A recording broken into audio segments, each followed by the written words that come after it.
Good afternoon, Mr. Raf. Good afternoon to you. You're welcome to today's broadcast. The Thank you. Southeast Zonal Chairman of All Progressive Congress (APC), Dr. Ijoma Olujogbo, has declared that the only political party ready for the 2027 presidential election is the APC. What do you have to say about what Ijoma said? Because of the willpower, because of the incumbents, because of the federal might, you see all the factors I just enumerated above, and that is what is making APCs to stand out. Do you know what I mean? They are in control of our national wealth, meaning all the public funds as a result of tax payment nationally belong to APC. APC is in control. This is an administration under the watch of APC. So what do you expect from the zonal chairman?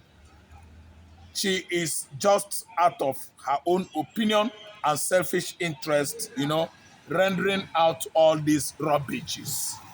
What do I mean here? The incumbents, the federal might, the control of our national purse is what actually gave the APC the edge, over other political parties. Tinubu is in charge of Ministry of Petroleum. Just imagine. So what are you saying?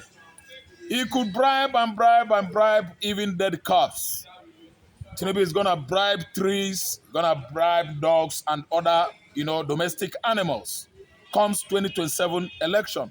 But what we are saying is, what are people, Nigerians, think or are thinking about the ADC coalition party?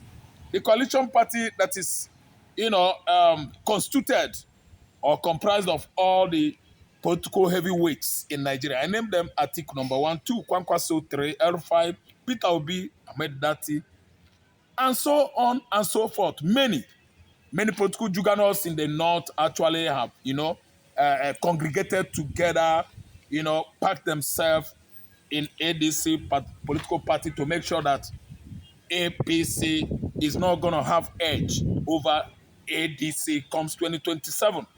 So APC prepared with financial muscle, Nigerian security forces. That's all security agencies. They are within APC, because they are structured to do that.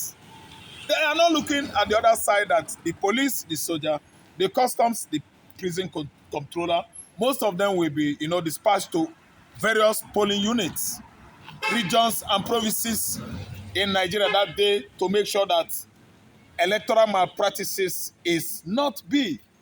But listen and listen good. They use them to abate electoral malpractices. They use the soldiers, the police, the custom, the prison controllers, even civil defense corps to intimidate the electorate, Nigerians that are, casting their votes. What am I saying? They have everything. That's what I mean by federal might. They have everything within their own control. And other political parties have none. So what are we saying?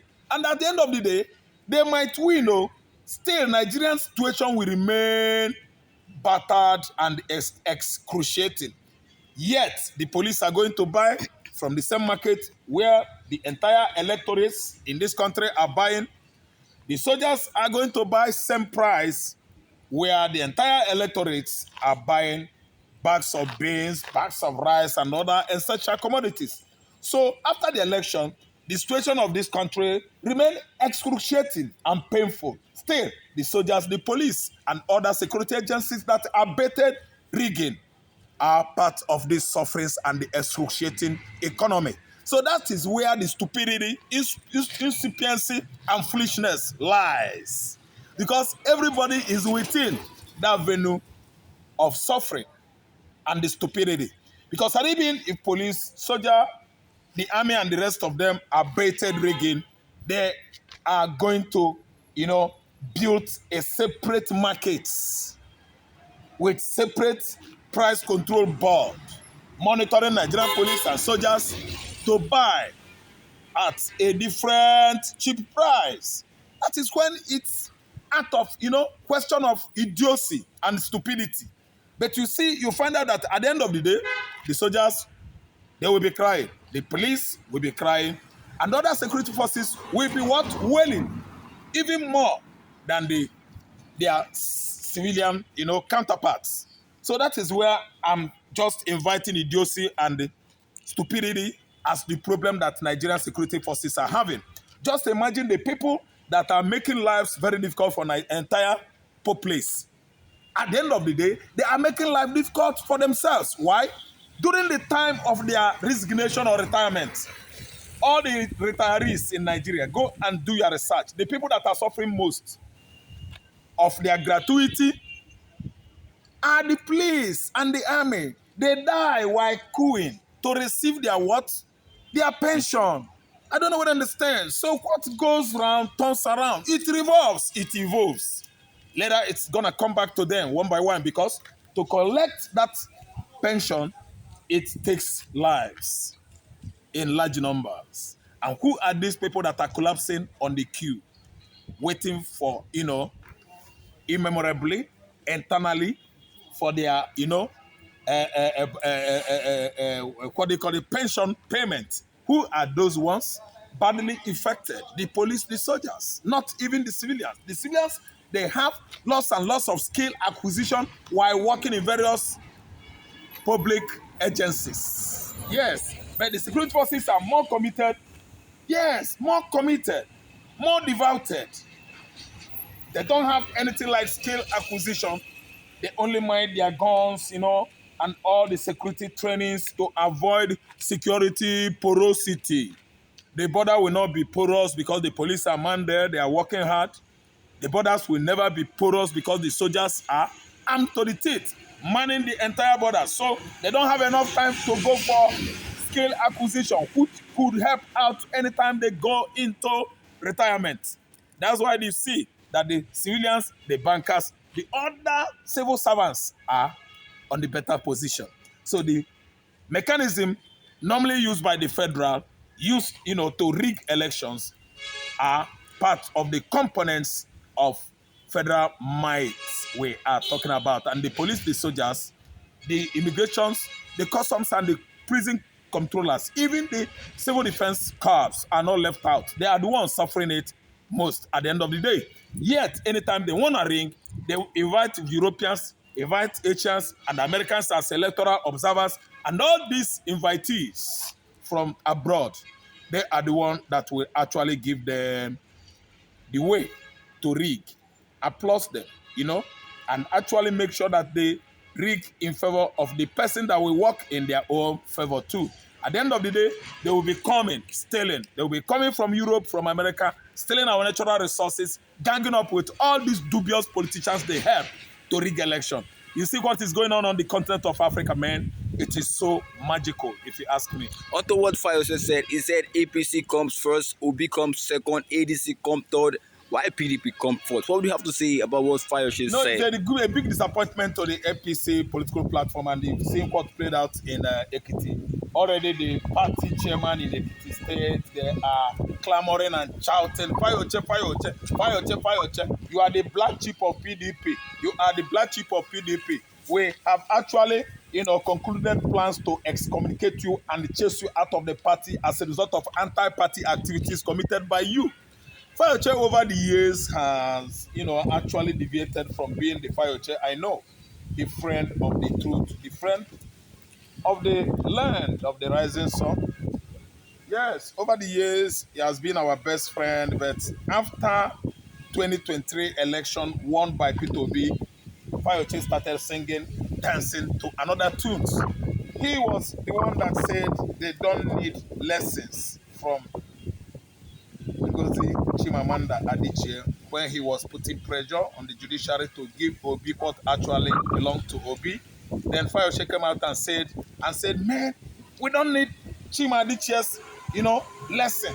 We don't need her lesson. She is too small to advise the country. I don't know what I understand. Meaning that Fayose has stopped from being the Fayose I know.